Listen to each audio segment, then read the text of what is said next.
কেমন আছো তোমরা সবাই? আশা করছি খুব ভালো, আর আমরাও খুব ভালো। নতুন একটা ভিডিও নিয়ে চলে আসলাম আবার তোমাদের সামনে। আজকের ভিডিওটা হতে চলেছে একটু আলাদা। মানে আমি আগেও করেছি চালতের আচার, কিন্তু ভিডিও করা হয়নি। আজকে ফার্স্ট টাইম চালতের আচারের ভিডিও করছি। এই যে চালতে কেটে একটু ভাপ দিয়ে নিয়েছি, মানে সিদ্ধ করে নিয়েছি। এখন এটা নামিয়ে থেতো করে তারপরে চলো তোমাদের দেখাচ্ছি কিভাবে বানাই চালতের আচার। এই যে চালটা থেতো করে নেব। থেতো করার পরে আমি তোমাদেরকে দেখাচ্ছি। সিদ্ধ হয়ে গেছে, নামিয়ে নিয়েছি। এই যে নামানোর পরে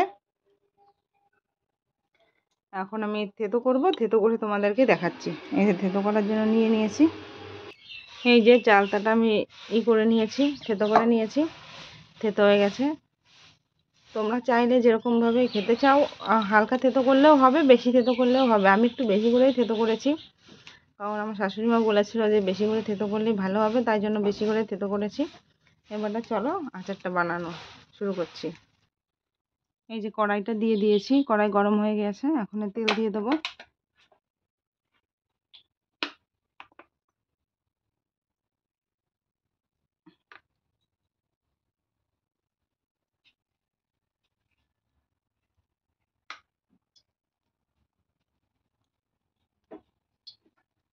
তারপরে দিয়ে দেবো এই যে তেজপাতা,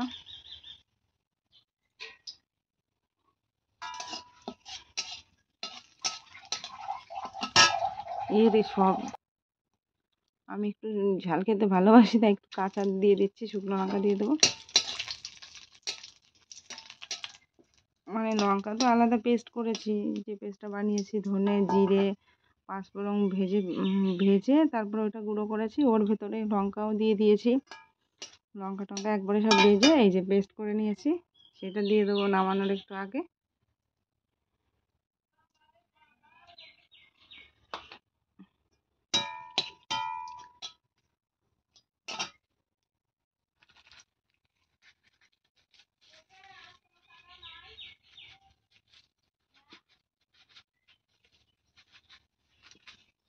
এই যে কটা পাঁচফোড়ন দিয়ে দিলাম।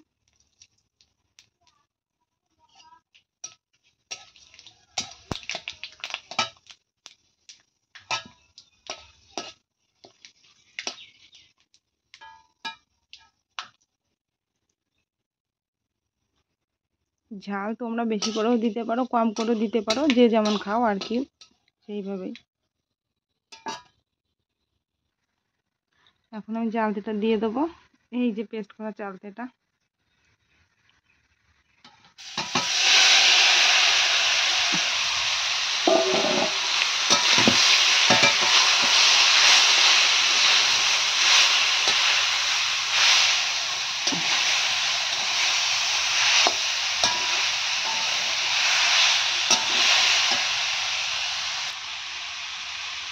ওর ভেতরে আমি দিয়ে দেবো পরিমাণ মতো নুন।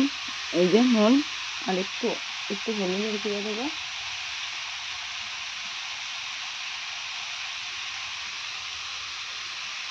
ব্যাস এইটুকুনি দেবো, বেশি দেবো না। এবারটা চলো তোমাদেরকে আমি দেখাচ্ছি। পরিমাণ মতন লবণ আর হলুদ দিয়ে দিয়েছি, দিয়ে নাড়িয়ে নিয়েছি। এবারটা চলো ওর ভেতরে আমি মানে দিয়ে নাড়িয়ে নিয়েছি, ভালো করে হয়ে গেছে একটু ভাজা ভাজা। এখন আমি চিনিটা দিয়ে দেবো। তোমরা চাইলে গুঁড়ো দিতে পারো, যে যেভাবে খাবে দেওয়া যাবে। গুঁড়ো চাইলে গুঁড়ো দেওয়া যাবে, চিনি চাইলে চিনিও দিতে পারবে। আমি এটাই চিনি ইউজ করছি। এই যে পরিমাণ মতন আমি চিনি দিয়ে দিয়েছি। এবারে চিনিটা দিয়ে ভালো করে, মানে চিনিটা দিয়ে ভালো করে ভাজতে হবে। একটু ভালো করে ভাজা ভাজা হয়ে যাবে, মানে যখনই এই চালতের গায়ে যে রসটা আছে ওইটা টেনে যাবে, তারপরে আমি ওই মশলাটা যেটা করে রেখেছি ওইটা দিয়ে দেবো। তো চলো তোমাদের সঙ্গে আমি নাড়িয়ে দেখাচ্ছি। চিনি দিয়ে আমি নাড়িয়ে নিয়েছি, ভাজা ভাজা হয়ে গেছে। আর একটু বাকি আছে, আর একটু হলে হয়ে যাবে। অনেকটা মানে সেই জলটা টেনে গেছে, আর একটু বাকি আছে। তা ভালো করে টেনে গেলে তারপরে মশলাটা আমি দেবো। চালতেটা পুরো কমপ্লিট, মানে পুরো কমপ্লিট না, ওই যে চিনি দিয়েছিলাম, চিনি টিনি দেওয়া হয়ে গেছে। চিনি দেওয়ার পরে যেটা চিনি দিয়ে রসটা টানিয়ে নিয়েছি ভালো করে, খুব সুন্দর ভাজা ভাজা হয়ে গেছে। এখন আমি মশলাটা দিয়ে দেবো, মশলাটা দিয়ে নামিয়ে নেবো। মশলা বলতে যেটা আমি করে রেখেছিলাম তোমাদেরকে বলছি, আলাদা করে ধনে জিরে তারপরে পাঁচফোড়ন শুকনো লঙ্কা এগুলো ভেজে এই যে পেস্ট করে নিয়েছি, এই পেস্টটাই দিয়ে দেবো। দিয়ে হয়ে গেলে আর একটুখানি 1-2 মিনিট রাখবো উনুনে, দিয়েই নামিয়ে দেবো। এই যে মশলাটা আমি দিয়ে দিয়েছি।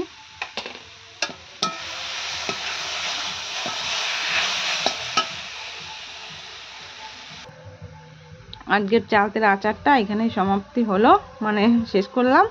হয়ে গেছে চালতের আচার, এই যে নামিয়ে নিয়েছি। ভালো লাগলে কমেন্ট সাবস্ক্রাইব করে দিও, আর সাথে থেকো, পাশে থেকো। দেখা হচ্ছে পরের নেক্সট ব্লগে।